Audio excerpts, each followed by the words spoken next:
Hello everyone, I am going to discuss with you what is a qualitative research. A qualitative research is a research process that aims to understand the subjective experiences of people. It uses non-probability sampling, which means open-ended questions with no predetermined assumption. Researchers analyze the data they collect through a process of coding by themes and patterns that emerge from his analysis. There are different types of qualitative research methods according to the various data collection techniques that researchers use. Example include interviews, focus groups, and observations. So therefore guys, the qualitative research involving the experiences, and of course the observation. So kailangan po na makuha natin mga data and information, or the information we gathered is really through these methods helps gather the information on the participants perceptions, feelings, and opinions about an issue or problem researchers are investigating related. So the most important thing guys is the reader should understand very well what the topic that you're discussing with in order for them to relate. At kapag nakarelate po ang ating mga reader is makapagbigay sila ng kanilang sariling opinion or idea about dun sa topic na dinidiscuss natin. So that is the most important thing guys. So we want to use qualitative research. Okay, so qualitative research may be a reliable approach when you want to understand the topic in depth and from the perspective of the people involved. So, kailangan po natin mabigyan ng linaw ang topic natin, ma-discuss. So, kapag na-discuss natin, kailangan is mag-gather tayo ng mga information from different resources like mga experiences ng tao or na dapat nating may interview. Tapos, which is dapat iba't iba ang resources na pinagkukunan natin. So, after that, we gather the information, kailangan i-obserbahan natin for us to prove na talagang totoo yung mga nangyayari dito. So, as bilang karagdagan, kailangan po natin is mabigyan natin ng linaw. So, kailangan marami tayong nag-gather na information. After we gather the information is kailangan ibase natin ito sa mga experiences sa ating observation. At kailangan is marami tayong definition, kailangan or we need to explain further para mabigyan ng linaw at mabigyan diin ang lalim na kahulugan ng ating tinatalakay guys. Okay, so a qualitative research is appropriate for the first one is learning about something that isn't well defined or measurable in number. So, kailangan guys for us to learn dapat or for our reader to learn is kailangan nga mabigyan natin ng linaw, ma-explain natin ng maigi. So, kailangan is palawakin natin ang ating explanation at lalong-lalo na mabigyan natin ito ng tamang examples. Okay, so para mabigyan ito ng linaw. And the next one is learning how people interpret events or experiences rather than just knowing what happened. So, kailangan daw is kung ang reader natin is syempre maintindihan ng maigi kung ano ang ating sinasabi, makapag-relate sila. So, makapaglabas sila ng kanilang opinion or idea. Kaya nga sabi ko guys is kailangan ang topic natin is mabigyan natin ng wastong explanation and in order for our readers to give their own opinion and idea about the topic that we are discussing to. Okay, so the next one is understanding how people feel about the topic instead of only knowing their opinions. Okay, so kailangan talaga is malaman natin kung ano yung magiging reaction ng ating mambabasa guys. Kasi nga, sabi ko kapag naintindihan nila ang sinasabi mo, tinatalakay mo dito sa topic, so ang reader ay makapag-interact, makapagbigay ng sarili nilang kuro-kuro or opinion, at aside from that is for them to learn. May learnings na makukuha dito. So, yun ay napakahalaga guys. Kasi kailangan mo yung ma-attract mo yung atensyon ng mambabasa. Para kapag nakuha natin yung attention nila, mababasa nila ito at makakakuha sila ng idea or the information for them to learn. May kaalaman. Okay? So, we have here the 8 types of qualitative research. Okay? So, the first one is the action research. In action research, The researcher participates in a situation and collects data on it. The researcher uses this data to analyze the situation and collects more data if they want to adjust the scope of the study or its result. So ano daw yung action research? Okay, again, ang action research or the researcher participates in a situation and collects data on it. So kailangan po, bilang researcher, kailangan is nandun tayo, i-involve natin ang ating sarili. Okay, so kailangan para makapag-gather tayo ng correct information, so dapat talaga personal natin is i-involve natin sa sitwasyon na ito. Okay, so the researchers uses this data to analyze the situation and collects more data if they want to. Okay, syempre kapag input natin ang sarili natin, kapag alam natin mismo kung ano yung nangyayari, is tayo mismo ang makapagsalaysay para mabigyan linaw ang topic na gusto nating itatalakay, guys. Okay? So, this type is appropriate when you want to learn how something works within its natural environment. For example, if you want to understand people challenges while using technology at work, you can collaborate with teams and different departments to study this topic. So, kailangan natin din guys, makipag-collaborate sa mga researchers, sa team, or sa iba't ibang grupo, like iba't ibang culture, okay? Iba't ibang, as much as possible, iba't ibang lahi in order for us to gather the information based on their own, mga experiences is the best way for us to get, or to learn, and to get ideas. So, through our experiences, marami tayong makukuhang information na makapagbibigay linaw or example sa ating mambabasa para magkaroon din sila ng kaalaman about sa gusto nating tatalakay dito guys. So, that is a action research. Now, the second one is the phenomenological research. The phenomenological method is a qualitative research technique that seeks to understand the meaning that people give to their experiences. Sa nasabi ko nga, di ba? So, kailangan is mga experiences na ginather natin is iyon ang pagbubuuhin natin para makapagpalinaw, makapag-explain ng mabuti dito sa ating topic na gusto nating tatalakayin, guys. So, this type of research uses the phenomenological inquiry method, which focuses on how individuals' experiences. Logical research tests focus on subjective understanding and biases to look at what people say about themselves rather than an objective interpretation of what participants say. So, ito guys is itong phenomenological method na ito is makapagbigay linaw sa mga opinyon ng bawat sa opinyon na makukuha natin sa mga participants or people involved in your topic, guys. So, para walang bias, okay?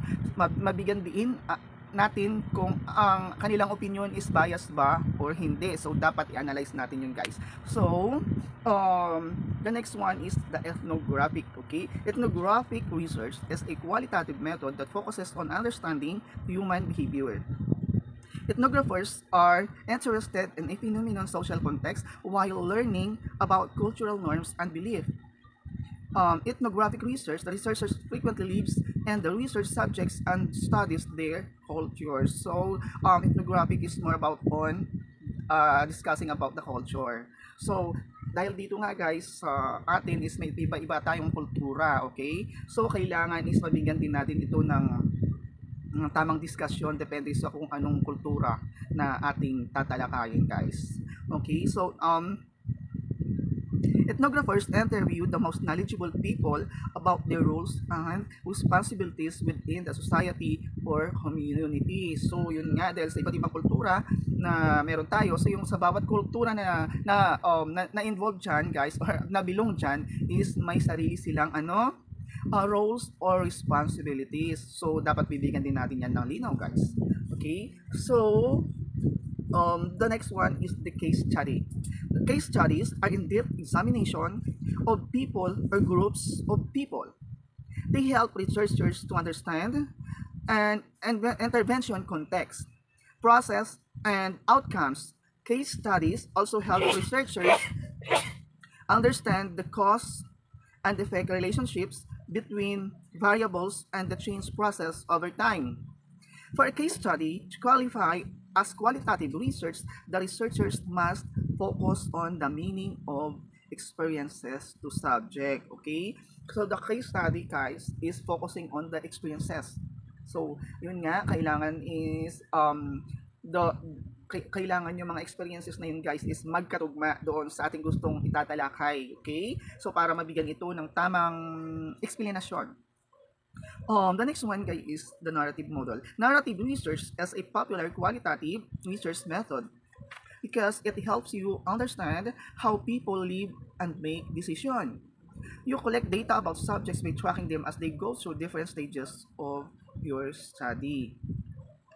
So, kailangan, guys, sa narrative naman is, ano daw, kailangan ma-explain natin ng maigi. After mabigyan natin ito ng tamang explanation, so kailangan i-relate natin ito sa mga experiences na para mas madaling maka-attract ng attention ng ating readers, para din na makapag-relate sila kung ano ba talaga ang gusto na naman tinatalakay natin. So kapag sabi ko nga, kapag nakarelate ang ating readers is may makukuha silang lesson. Why? Dahil makapagbigay sila ng sarili nilang opinion. Okay? So makapag-interact sila sa topic na tinatalakay natin, guys. So kailangan is ma-explain natin, makagawa tayo mabigyan natin ng ating linaw ang ating topic ng maigi. So, maisasalaysay natin, guys, ng pasunod.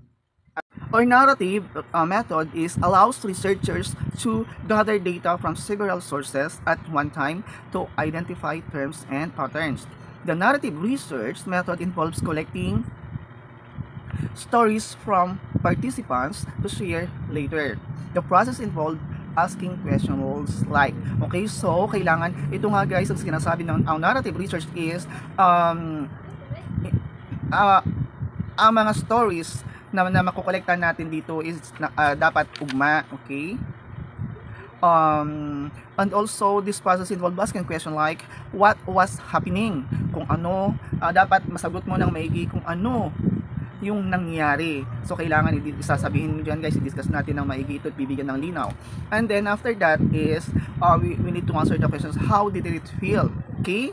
So kailangan kapag na-discuss natin ng maigi, na-explain natin kung ang ating tinatalakay, doon natin malalaman kung ano nga ba ang magiging feelings ng reader or kung ano ang magiging reaction nila. So yun ay kailangan mahalaga, guys, para mabigyan natin ng kasagutan na dapat ang feel nila kapag may learnings is, guys, yun nga, makapag-react sila, di ba? So what was the important, why was this important, guys? So kailangan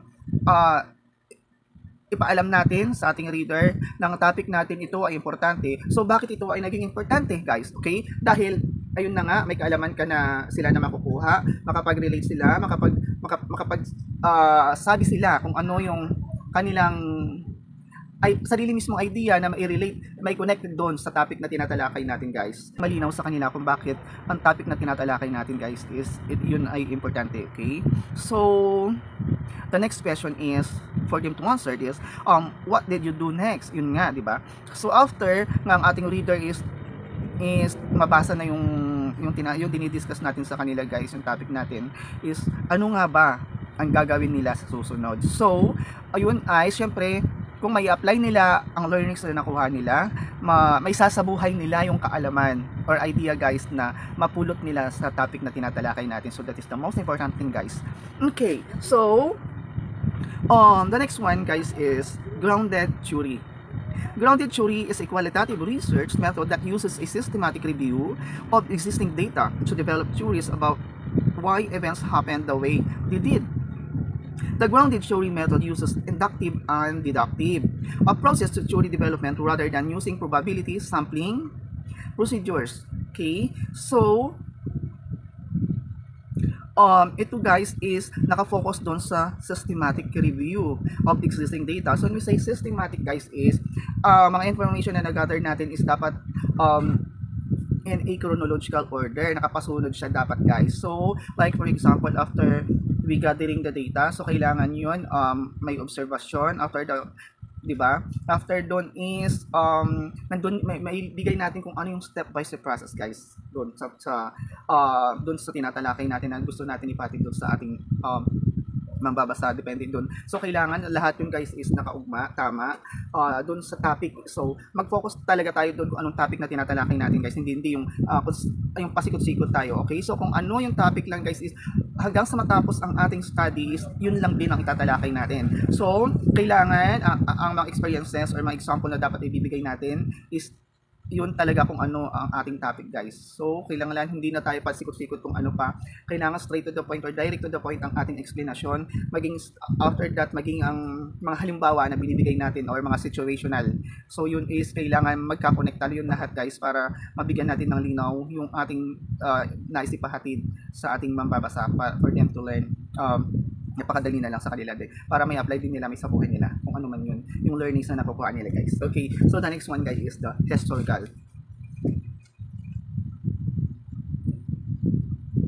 Historical studies identify, allocate, evaluate, and sensitize data from the past. Historical research help researchers understand why something happened and that its impact was. Researchers can use the data to predict the future or understand the past better. You can find data for historical research in documents or relics and artifacts. Therefore, the researcher used this to express and give details from the past that can serve as the basis if there is changes for the future. So yun guys, yung historical method. Okay, so yun ang tinalakay na ko ngayon is yun yung 8 types of qualitative research. So again, ano nga yung 8 types of qualitative research guys? Okay, so meron tayong action research, phenomenological research, and the third is ethnographic, and the fourth is the case study, and the fifth is narrative model, and sixth is grounded theory,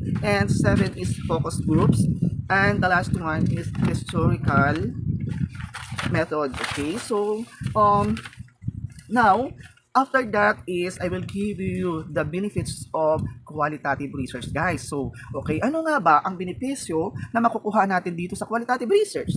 Okay, so there are many benefits of qualitative research guys, including flexibility. You can choose to perform a small or large study and easily adjust your research plan to reflect new learning and insights. Okay? So kailangan talaga ang isang benepisyo na makuha natin sa qualitative research guys is the flexibility. So alam naman natin kung ano, di ba? And the second one is the depth. Okay. So qualitative researchers invest time in understanding complex phenomena from multiple perspectives over time. This means they can get deeper insights than quantitative studies often provide.